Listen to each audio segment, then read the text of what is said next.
this Italian-style stew is to peel these raw tiger prawns, and they did come from my local supermarket. Take the shells off, like so, and put the skins, the heads, the tails into a well-seasoned fish stock. So now to make the base, this is the sauce. First of all, some butter. Now, this isn't an Italian element, I don't think, in this sort of dish. This is very much Californian. And now some olive oil, plenty of olive oil. It really richens it up nicely. And garlic. You might be surprised about the amount of garlic, but it really does pay off. It's about 5 cloves, that. And now some onions, a small onion, all chopped up, because it's not going to be strained, this. And now some celery, and again, this is very much a Californian element. You wouldn't get this in the Italian. And neither, actually, next, is the green peppers. But this makes it different. This is the way food moves from country to country and changes slightly. There we go. In goes the green peppers. And now some white wine. Just any old white wine will do. You know, any stuff you've got left over, don't feel you've got to buy a bottle of wine just to make a cioppino. There we go. Now I'm just going to let that bubble down a little bit. Now this is what I call gastrique, and actually the French call it gastrique. It's actually red wine vinegar, 3 or 4 tablespoons, and about a teaspoon of sugar, just reduced right down till it's a syrup, and it just makes the tomato sauce come alive.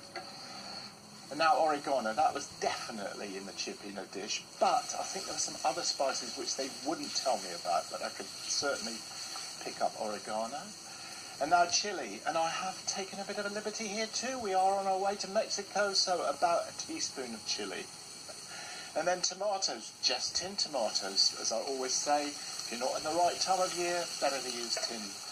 Now salt, about a teaspoon, I suppose. It needs to be a bit salty, it's a seafood stew. And finally pepper, about 10 turns of the black pepper mill grind. I've never worked out how to actually measure it. There we go. Now just look at that. I mean, I know I use the word a lot, but it's very unctuous.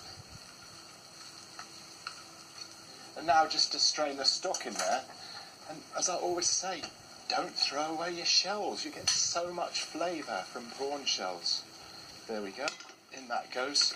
And now I'm just going to leave that simmer away for about another 10-15 minutes.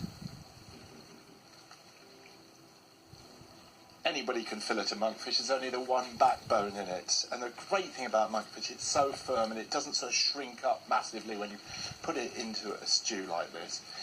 Interestingly, I've only got 3 pieces of seafood: monkfish, prawns and mussels. The Tadich Grill had about 11, as far as I can remember. 3 types of fish, mussels, clams, crab, 2 types of prawns, scallops.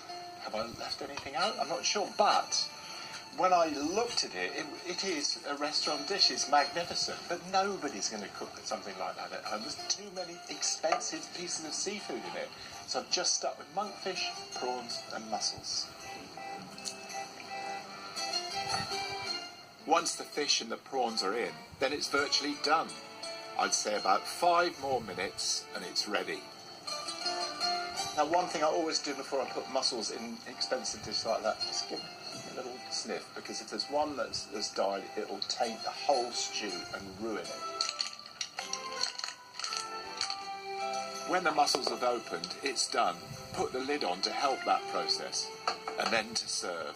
A slice of toasted sourdough, that's very San Francisco. Garlic, a good rough rasp of it, and olive oil. And now the stew. It's smelling wonderful, like a good old-fashioned fish restaurant. Butter, garlic, and seafood. I think fish stews to do at home should be as simple as possible. Only 3 main ingredients: the mussels, the prawns, and the monkfish. And simple. Keep it simple, and then it becomes really cheap too.